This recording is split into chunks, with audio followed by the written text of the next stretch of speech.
አሁን የምገኘው በምስራቅ ቦረና ሊበን ወረዳ ውስጥ ነው። ይህ አካባቢ ከዚህ በፊት በድርቅ አካባቢነቱ የሚታወቅ ውሃ አጠር አካባቢ ነው። እንግዲህ ዛሬ ላይ በኦሮሚያ ክልላዊ መንግስት ይህ የፊና የመስኖ ፕሮጀክት ለዚህ አካባቢ ለምስራቅ ቦረና ነዋሪዎች የመስኖ ምርትን ለመስጠት በዚህ መልኩ በምትመለከቱት መልኩ ተገንብቶ ይፋ ተደርጓል። ከመስኖ ባሻገር የቦረና አካባቢ እንደሚታወቀው በደንብ የእንስሳት ሀብት ያለው ነው። የቁም እንስሳት ሀብት አለው። ስለዚህ የቁም እንስሳት ሀብት እዚህ ለመጠጥ ውሃ ረጅም ኪሎ ሜትር እስከ 40 እስከ 50 እና ከዛ በላይ ያሉ ኪሎ ሜትሮች ተጉዘው የመጠጥ ውሃ ለማግኘት ይቸገሩ ለነበሩ አርሶ አደሮች እዚህ ከመስኖ ጎን ለጎን የመጠጥ ውሃ ለቁም እንስሳቶቻቸው እንዲያገኙ ያስቻለ ፕሮጀክት ነው። ይህን ፕሮጀክት መመረቁን ተከትሎ ታዲያ የአካባቢው ሰዎች ተጠቃሚ ስለመሆናቸው ነው የሚናገሩት።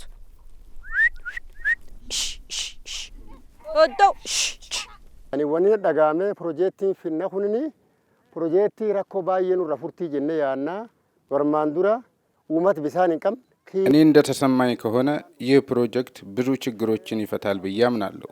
ማህበረሰቡ የውሃ ችግር ያለበት በሰውና በእንስሳት ሸክም ረጅም ኪሎ ሜትሮችን ውሃ በማመላለስ ተሰቃይቷል።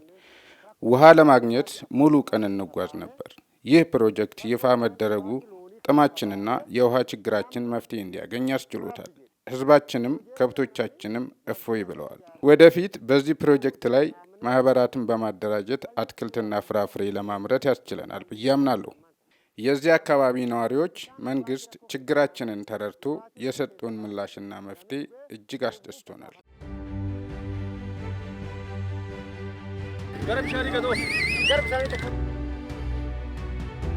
አይዳም ፕሮጀክት ኸና ኑዱራን ፕሮጀክት ኸና ቀባቻን ቱር ራኮ ሀማታ ጉባቱር ናኖ ተና ቢሻን እንጅረን ኪሎ ሜትር ያገም ደመኒ ቢሻ ወራበተን የፕሮጀክቱን ፋይዳ ብናነሳ ከዚህ በፊት ይህን የመሰለ መስኖ ውሃ አልነበረንም። ውሃኛ አካባቢ በጣም ችግር ነበር። ውሃ ለማግኘት ብዙ ኪሎ ሜትሮች መጓዝ ግድ ይለን ነበር። በተለይ ሴቶች ላይ ደግሞ ጫናው የበረታ እንዲሆን አድርጎት ቆይቷል። አርብቶ አደር እንደመሆናችን ለከብቶቻችን በውሃ ጦስ ስንቸገር ቆይተናል። ታዲያ መንግስታችን ይህን የመስኖ ውሃ ፕሮጀክት በመስራቱ እናመሰግነዋለን። በጣም አስደስቶናል። ዛሬ እንደ ትናንትናው አንቸገርም። ለከብቶቻችን ውሃ አግኝተናል። ለምርትም እንጠቀምበታለን።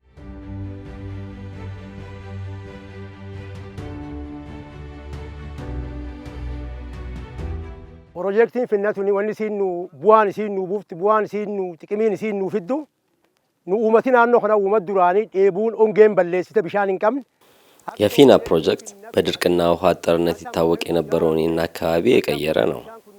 ፕሮጀክቱ ተደራጅተን ምርትና ምርታማነትን እንድናሳድግ ጠቀሜታ አለው ብዬ አምናለሁ።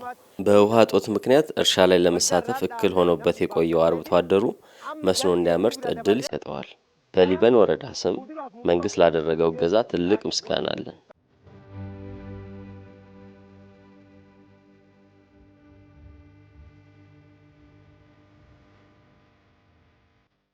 ሙሐመድ ረሺድ አብደላ ይባላል። የስራዬ ድርሻዬ በኢንጂነሪንግ ኮርፖሬሽን ኦፍ ኦሮሚያ ሬሲደንት መሀንዲስ ነኝ። ይሄ ፊና ፕሮጀክት እንደ ኦሮሚያ ክልል ወደ 73 ፕሮጀክት ዲዛይን ተደርጎ ነበር። ከዛ ውስጥ ፊና ኦሮሚያ ድቤ አናባ አንዱ ነው። እነሱም እዚህ አካባቢ ከዚህ በፊት ውሃ የለም። ዋና ፐርፐሱ ለኢሪጌሽን ነው፣ ለመስኖ እና ለከብት ውሃ ለመጠጣት ነው። ይሄ ፕሮጀክት ከተጀመረ አሁን በ3 አመት ደርሷል። ትላንት ነው ተመረቀ ማለት ነው። ይሄ ፕሮጀክት አጠቃላይ ውሃ የሚይዘው 7.1 ሚሊዮን ሜትር ኩብ ውሃ ይዛል። በታችኛው ዳውን ስትሪም ላይ 481 ሄክታር ለመስኖ ይጠቅማል። 962 አባወራዎች ይገለግላል ማለት ነው። ይሄ ፕሮጀክት ከዚህ በፊት ማለት ነው እዚህ አካባቢ በጣም ደረቅ ያለው ቦታ ነው። ህዝቡ በ25 ኪሎ ሜትር ራዲየስ ነው ውሃ የሚያገኘው ማለት ነው። አሁን ይሄ ፕሮጀክት ውሃ ከተያዘ አሁን 2ኛ አመቱ ነው። አሁን ነው አለቀ እንጂ ይሄ እዚህ አካባቢ በጣም ደረቅ እና ውሃ በጣም ደረቃማ መሬት ስለሆነ እዚህ አካባቢ አይዘንብም። በአመት ትንሽ ውሃ ነው የሚዘንበው። አሁን እኮ እንደምታዩ ተቀይሯል ማለት ነው አካባቢው ማለት ነው። በጣም ደስ የሚል ሁኔታ ተቀይሯል ማለት ነው። ድረሽበት አይራገጥም።